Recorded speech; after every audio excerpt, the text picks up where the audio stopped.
promoter, producer, musician. Welcome, James. Hello, thanks for having me. Sure. So I want to understand a little bit about how you became a promoter. Through our first show in Merced, California in 1997, I would know maybe 96, at a place called Bueno Boarding. And we were a brand new band, but the bass player in our band booked the show. We opened the show, but it was kind of like our show. I wasn't really thinking I was a promoter. We just threw that show at that time. Then we threw a concert in our park, me and my same friends, in 1999 called The Gathering Goodness. And that was the first one we ever made flyers for, and we were promoting it. And again, it wasn't just me, but it was just we just did these things. And then when I moved to Ocean Beach down here, I was just, the scene is so mature with music. It's just so filled with talent. Vegetation was killing it. See many of the players. I saw Carl Denson's Tiny Universe was like one of the first bands I ever saw down here at Winston's, and just caught so much great music that I wanted to be a part of it, but no one knew me. So I had 3 shows. I played a Saturday at Winston's, daytime show. But there's a lot of Merced people around this area, and I had some friends who said really rallied their friends. About 70 people showed up. Really looked good. Great energy. And they gave me a Tuesday before Thanksgiving, and we bowled 120 people, and it was a really good night. And then I became a promoter, and I said, who, if I put $1,000 in someone's hand, to pack this place and make it flow on a Saturday night, and I can look really good, all work it out, and I can, in music, if you're not getting put on, you kind of got to put yourself on. I wanted to play at a certain level, and the only way I could figure out how to do it was to book the people I wanted to play with, the people I wanted to be like. So I booked Eli at the Living Legends, and he was one of my favorite rappers in my whole life, and I believed in him. I said I'd put $1,000 in Eli's hand and say he's going to pack this place. 350 people showed up. And Winston's only holds 198. And they all bought tickets. And I paid Eli a lot more money than $1,000. And I went home and I remember taking a shower. Everybody's partying. I went home to take a shower and I was in the shower going, really? Like, really? I looked to God. You want to talk about just thank you so much for this chance at a reality like this? Are you kidding me? Wow. And that's when I became like, I need those shows. Around the people I want to play around. 7 years later, 8 years later, yoga for years, it's still going. So how do you stay / get connected? I imagine, once you build this relationship and rapport with the venue, you want to continuously go back, but maybe not burn a spot, but move on to the next and keep growing. I haven't expanded a lot in San Diego. I mean, what I would consider my area where I look at, where I would be known to book more. Winston's is huge. I mean, I do 2 nights a month there, sometimes 3 nights now. Ocean Beach Hip Hop Social. We've been doing that with the 26th we just did, but we've been doing it 2 years before that with Adios, Brandon B, people who were doing this before I came here. A lot of people give me a lot of credit, and I've done a lot, but there were people doing it before me, and that's what I always recognize, the people who helped me get in here and do it. And that was Adios, Brandon B, Cypher ones in there, now we just put Cypher's album out. So, went to Gallagher's. I hosted my first hip hop night there in 2008 and 9, and it was we did it twice a week on Wednesdays, and it helped me move into a 2-bedroom apartment. My girl at the time, and it took me to another level, and it taught me how to host. I wasn't just the rapper; I had to host, and I was never comfortable with that because I'm not cool. I have nothing to say besides when it's time to rap. This is how my life was. This is my perspective. I'm not cool. I don't know what to say. And I'm a rapper. Right. I'm Destructo Bunny. I picked the name on purpose. I do what I do. I hang out by myself. I make okay. And so, but now I've got to, if someone talks shit or something, they're clipping at me like, shut up, man. Oh, sorry. So your works. I have to be able to go nullify so you don't lose power in the moment of the arena. Right, you don't make it about that person. No, you just make it. Stand-up comedians taught me a lot how to handle that and how to have presence and understand how to right back to what you do well. And yeah, so besides the Cava Lounge, we do a monthly at the Cava Lounge now called Tribal Bass Wave, which is hosted by my friend Bass Gator, who's going to be going to New Orleans. So we're continue to push that. I'll host it more. We'll do our own things, new artists, experimental EDM, any style music goes, electronic based. His style definitely could go there, play there. So let's see, then I do also an EDM house night at Gallagher's now. So I do my hip hop night, Meeting the Minds, which is a very unique experiment which Kevin and Transconduit has played. You know what that night is? It's like the night of all styles of music. For my hip hop night.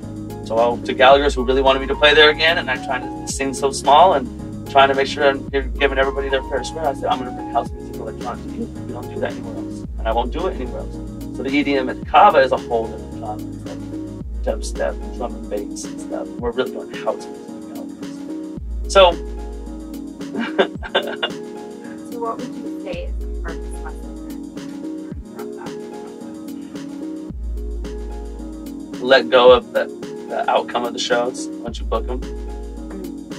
Just to let it know that it was never in your hands in the first place. And if you really believe in the faith and the creation of life, the way I believe, to just trust that these people who were on the flyer were supposed to for a reason, and it's all going to work out, even if 8 people show up. You got to know that. Because I've had shows where I promoted 100 flyers and nobody showed up. And I've had shows where I didn't print any flyers and it was sold out. So what did it? It wasn't.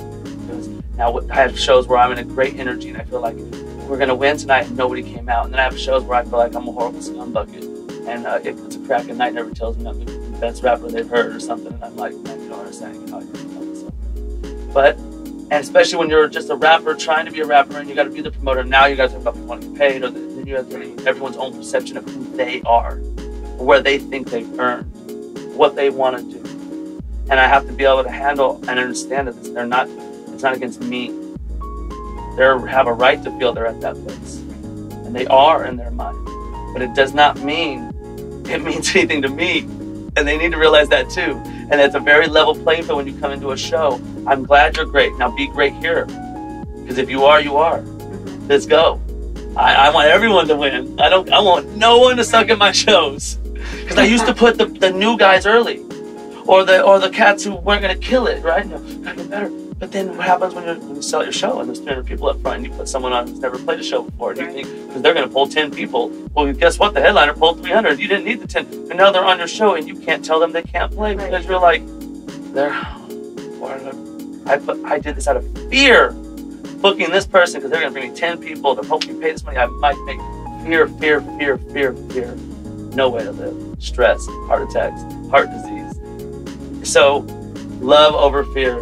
You know, the idea of money, the bottom line, and just realizing that it's not in our hands in the first place. That's why I book so differently now. I book the people I know. I book who's around me. You want to play? I have a show. I just got a date. You want to play? I like it like that. I think it's supposed to. That's what happened. Then the right people are in the book. That's what the Meeting of the Minds was. It freed me from having to book any way. I can just go, I don't know who you're talking about, but I like you and I trust your musical ear. Let's book them. You want to hear the CD? I don't need to.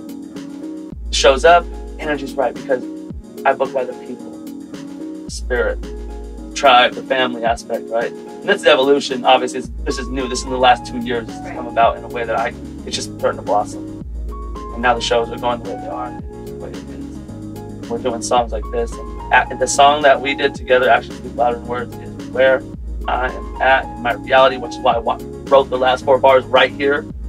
And it took every smile, every tear, every love, every fear to do it. And it was right now. It's just right now.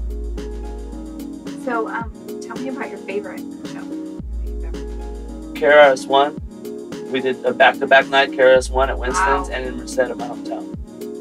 And I love it because KRS-One is not check where Merced was. So when they found out they had to drive 8 hours the next day to go play this show, they didn't want to. But they had to, because I was like, it's a fever pitch. Merced, I think it's San Diego was big. Right. See, Merced's scared. They were not going to let it turn into what San Diego did. San Diego was ready for the party. We sold 350 again, and I was scared. Here's your fear. Pre-sale tickets, $7, or $10. I could have sold those pre-sales for 30. I could have sold it. Right. It sold out in 2 hours. He accidentally put up an extra 100 tickets on the web, and they sold all out. We didn't even get any to our friends yet, so my guest list was phenomenal, like a 70-person guest list. And so you have to let me, because we never let any of our friends buy tickets, or at least they got to pay to get in off a guest list. You know what I mean? We probably got like 50 guests in a sense, but all my friends automatically got in. They just had to come pay in that sense. But for a hip hop kid like me growing up, and to just want to not, as I was told once, steal black people's music or hip hop music, and do that as I was told. Right. You know that to be real, whatever real is. Right. You know, I don't know why I listen to rap music. I don't understand why Two Live Crew was better than Motley Crue, and why I like them listening about sex and cussing. Okay, it was the way this world made me. Then that music saved me. That music gave me confidence in even if I was saying some stupid shit, it was like this bravado, this alpha male that I was never taught in a way that every human wants to be, which is their pure self, coming from this culture that needed to express itself at a high level of, we are good, I don't care what anyone says, I have to love myself, or we're just me. You know, and so this music just took me in another direction. But the Merced show, the way it was told to me, I'm on stage, I'm told I'm DJ first of all, okay? I'm a DJ for Paris, one of my hometown. I didn't know that last, I don't use CDJs, they're using CDJs, I don't know how to use CDJs. I'm like, okay, let me set it up. So I'm getting shit ready. My friend says Karis One's in the back, he has his hoodie on, he's in the back. There's this long corridor to get to the stage. The stage, there's like a half circle that surrounds the stage. And it's very interesting, like half circle to the stage. There's bathrooms and a back place with a table. So he's back there kind of meditating. They said it's time, and he stood up, and just took this breath, and just like he just came up, and then he just started walking slowly. And they said everybody started following him, and like I remember I'm out here doing this, getting ready. Right. Every song counts. I do not want to be off beat for this guy or anything. And so I'm sitting there, he's coming, and and they said, just come faster and faster, hits the stage. All I remember, I went, and like all the cameras, it was just like this frozen moment of him coming on the stage, just like, I was just like, what the fuck? Like, it's amazing. In my hometown, to be there at that moment was like the greatest rap moment of my life. It was just frozen in time of him hitting the stage. The next day, the guy who I started rapping because of, my friend's brother, stole the first freestyle fellowship CD from, came up to me in tears, hugging me, telling me, you brought Karis One and you DJ for me. And this guy was the guy who first battled me ever and told me I wasn't shit. I mean, like, hated me, always punked me. He's in tears. And that's what I said in my hometown. Karis One. Yeah. And when the SWAT team ran in with the machine guns and stuff to like try to shut the show down. That didn't happen in San Diego though. Huh. And it was right when he started, there's the sound of the police. I shit you not, because I know I'm pushing the shit. So he didn't tell me to drop it because they're in the place. I dropped the next song. That's the sound of the police, and they came running in. And he's there in the back, and he goes, they're right there watching me right now. And then my homie said they were turning to the cops going like this.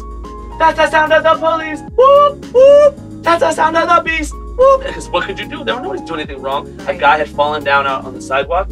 And the ambulance came, and the cops were waiting for something to go down. And when they saw the ambulance, they thought something, so they ran in. And the next day, they had to apologize to the paper for doing that. Well, that's good that they did. But that's Merced versus San Diego. Right. He rocked for an hour and 45 in San Diego. They had to flip the lights on at Winston. They were kicking him off the stage. He wouldn't stop. It was amazing. He said love 50 times, at least 50 times. He said the word love is the most important thing in the world. Karis One. Just love, love. That's all he kept saying. I went, this dude is at a festival right now. He's like the love god of oak. This bat, and he was like 12, he was like 19. He's 47 years old. 47, 19 years old. Flying around the stage, more powerful, more alive than any human being in that room. Just another level of spirit. The God body. That's what yeah. And he's a Leo too. So, successfully built a very long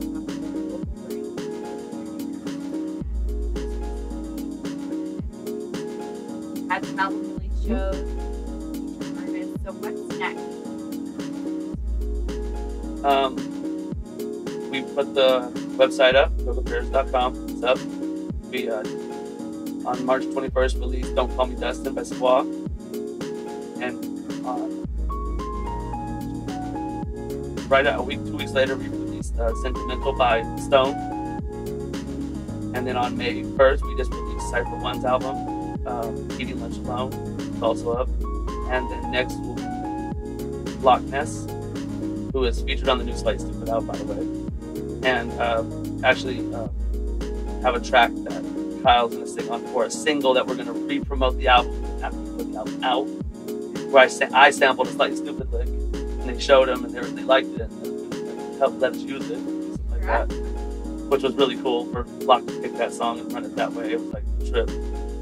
So, but Locke's album, and then the new Atlantis Rising album, and then tour.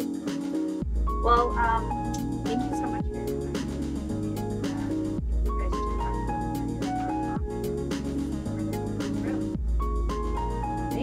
Thank you.